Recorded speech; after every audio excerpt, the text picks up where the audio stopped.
My name is Eric Chan. I'm the Managing Director of Aura Group. I was also one of the co-founders. I lead the venture capital strategy within the business.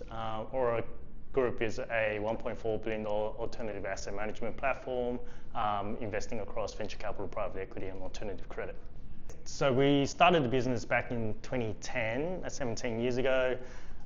We got into the business wanting to invest into early stage businesses during a period where there was no real venture capital market.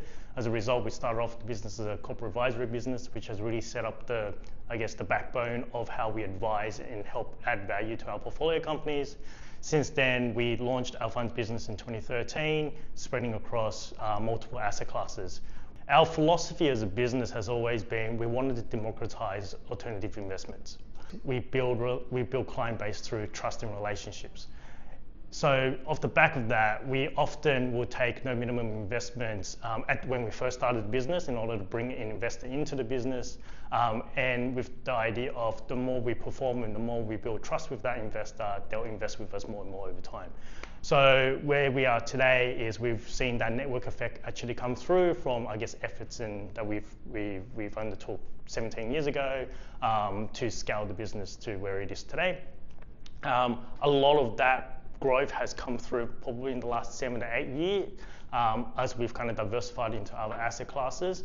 And what that meant was, we've now got products that is attractive to investors regardless of where we are in the cycle, where in the last few years, private credit was very attractive to investors. Before that was venture capital and private equity, but like everything comes through cycles. And so regardless of where we are in the cycle, we've got products that it's attractive to our investors. I've always been in venture capital. I started a couple early stage businesses with my current co-founder when we were in university. We call them startups now, but they probably weren't called startups back then. Predominantly in the internet space, and then when we both finished university, I became a lawyer and he became a hedge fund manager. And then during the GFC, we came back together to set up this business. What's really interesting and what's exciting about investing in venture capital today is we're in this weird convergence of a market reset that happened a few years ago, aligned with a technological platform shift with AI. And because we're early in the cycle of AI and because we've had this reset, valuations is very attractive and very reasonable, which has allowed us to get into businesses with a strategy of owning material ownerships in these businesses at reasonable valuations. Part of the strategy is also to help our portfolio companies grow beyond Australia, and the US has become a market that's very attractive for our founders, not only because of its size, but also because the increasing access to capital over there. So a lot of our value add comes from us partnering with offshore VCs to help our portfolio companies raise the next round after that, after we invest. We're doing a lot of activity in that space, including building a lead program with the Australian American Chamber of Commerce, San Francisco, in order to help founders kind of migrate from Australia into the US market. There's always been this valuation arbitrage between Australia and the US, but I would say that historically it was very difficult to capture. And part of that was offshore capital was just not really interested in investing into Australia. That changed over the last few years for a number of reasons. But what that has allowed us to do is actually capture that arbitrage. And to give you an example, in seed stage, on average, you see about a 40% difference in valuation for exactly the same business. And how that comes about is when you apply a lens of market size. If you're a business in the US, you obviously look at that company's addressable market as the US. If you look at a business in Australia, you look at Australia as their addressable market. But if you remove that lens and you look at Australian startups as a global market opportunity, which often it is the case, especially with certain sectors like B2B SaaS or now with AI, that has allowed these portfolio companies or founders to expand across Australia much easier and much capital efficiently, has allowed them to really look at the global market as a possible addressable market as opposed to just Australia. But what that means is you're investing in Australian valuations with a global opportunity. So the moment that you help these companies expand into new markets and raise capital offshore, you potentially can capture that arbitrage. What's really exciting for us at the moment is this technological platform shift with AI. We've been watching this space since ChatGPT 3 years ago, or 3 or 4 years ago. We've done a lot of activity, try to build grassroots talent within Australia. We sat on the sideline for the first 18 months to really understand where the AI value was going to get captured. What's really interesting today is that there's obviously an increase of opportunity that's coming out of as a result of AI, where the barriers to actually launching a startup is actually much lower. But there's also a lot of use cases that haven't been solved. So in a way, an analogy is we kind of look at AI very much like where we were in the SaaS cycle 10 plus years ago. I think adoption is still relatively flat, although there's a lot of curiosity and interest. Adoption is still relatively flat, which means that valuation hasn't really been re-rated, especially in that B2B space. And as adoption increases and people start believing in the models and taking more and adopting the technology within their businesses more and more, you start seeing the valuations re-rate, and that's the opportunity that we're seeing. We're kind of at the beginning of that cycle, and we're trying to capture these businesses at the beginning of the cycle. It also means that these opportunities are not accessible anywhere else except within private markets, especially in venture capital. You're not going to see these in private equity portfolios. You're not going to see this on a listed market. The things that you might see that's accessible today, or maybe in the near future, is probably more the consumer and the AI lab business opportunity or infrastructure business opportunities that is coming to market. But definitely, if you want to get access to real startups that are addressing real, problems within the market, within businesses and industries, through the adoption of AI in the application with the AI application layer, you're definitely not going to get those opportunities accessible anywhere else other than in venture capital today. With any boom or with any cycle, you often get a lot of noise that comes with it. And I guess part of our job as venture capital investors is actually to distill the opportunities from that noise. And we kind of, when things get so messy and so noisy, you kind of just lean back to first principles, which is not really about the technology. It's not about AI in itself. It's really about the problems that the founders and the companies are trying to solve for.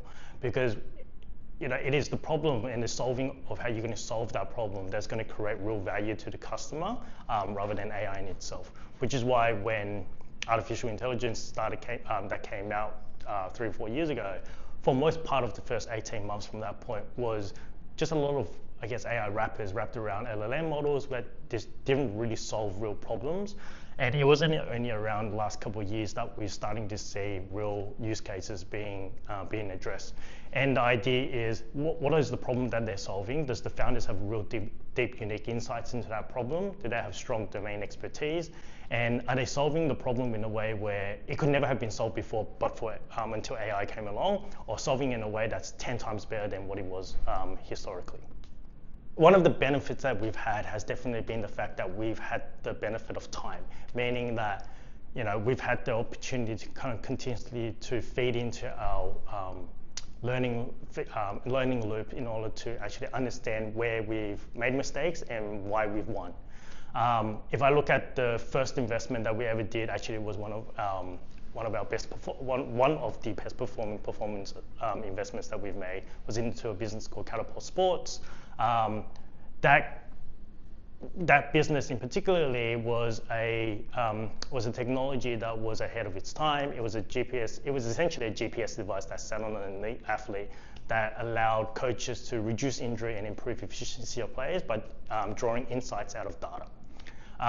That business became the global leader, now is on the ASX with over $100+ million of annual recurring revenue, over $1 billion in market cap, and we were the seed stage investor in that business. What that taught us was you need to be early in these businesses in order to capture capture a lot of that early stage value, especially in a market like Australia where not many businesses become unicorns, and therefore you need to make sure that any investment that you make has the ability to return your fund even if it doesn't get to that unicorn status. Now, Catapult was one of the few that actually became a unicorn, but by the time that business was $400 to $500 million, we had returned multiple times our fund already at that point. But a more recent investment that we had that's also been successful is a business called Haast. From our first investment until their most recent round, we've 12x our initial check, and that's over a 2.5 year period. And that was a perfect example of how a company like this one has been able to leverage of AI to solve a problem in the compliance space in a way that it could never have been solved before. And it also validated our thesis around capturing the valuation arbitrage as between our first investment to their latest round, as we shift from Australian capital to offshore capital, how we delivered that arbitrage in valuation. VentureCrowd provides us access to a client base that we don't normally deal with. While we try to democratize access, there's probably another layer below what we do, where there's a market where we don't actually address. So I think with like anything, as your business scales, there's only so much you can do in terms of the size of customers that you deal with. Our historical At the moment, our target minimum entry point is about $250,000 into our fund. But the reality is venture capital is quite a nascent industry. It is an asset class that a lot of people are still trying to get a feel for and try to understand and try to learn. And therefore, as they build comfort and conviction in this asset class, not a lot of people necessarily want to make investments at that 250K level. And what VentureCrowd allows a lot of these people that's coming into the market and will dip their toes into this asset class, really giving them access to and an ability to learn about this asset class by actually investing, but not in a way that it makes up a big part of their overall personal portfolios. Part of the reason why we wanted to go with VentureCrowd and give access to, investors that want to write smaller amounts into this asset class is because we truly believe it is a way to grow the market and to grow the industry as a whole. Because if these investors never get the opportunity to actually make their first investment in a way that they feel comfortable, then they're never going to write the large checks later on. It's these type of efforts that we believe that is going to help grow the industry as a whole and mature this market. The other reason is philosophically, as a business, we believe that in order to grow our business, it's not about trying to drive the biggest dollar from our investors from day one. It's about building trust through delivering performance and delivering transparency to our investors. So the philosophy is, if we can, we want to take the smallest amount possible from these investors and grow with them over time based on where they are at their journey. While we have structural limitations on how much we can take in as a business, partnering with people like VentureCrowd allows us to do that in a way that we couldn't do before. Because the venture capital market is so nascent, we feel like that a lot of the playbooks that's been played in Australia in this space has been a replica of other regions, because you tend to try to repeat what works in other places, like the US. But we truly believe that the US playbook in venture capital doesn't work so well in Australia, because we have our own limitations as a region, but we also have our own competitive advantages. One of the things, as an example, is the fact that we have very small markets, and as a result, and less access to capital, and as a result, it has driven lower valuations. While that is the case, it also provides us with the opportunity to lean in and actually take advantage of these the valuation that's in this market and help our portfolio companies grow into the new valuations as they expand offshore. And the reality is, while we've been a very capital efficient region as a whole, and from the sense of we've delivered more billion-dollar business outcomes than per dollar we've invested into this market, the reality is, when you look at the absolute number of unicorns that have come out of Australia, there's not that many compared to everywhere else in the world. And if the strategy is to be able to deliver your fund by securing a $1 billion outcome within your portfolio, your chances of delivering venture style returns as a fund as a whole becomes much lower as a probability. And therefore, we've always taken the view that we wanted to formulate a strategy where we can deliver our fund without actually getting to that kind of result. Not that we don't believe in power laws and outliers within our portfolio, we very much do, but it's about playing as early as possible, which allows us to get into a valuation that mathematically will get us to the outcome without actually delivering $1 billion outcomes within our portfolio companies.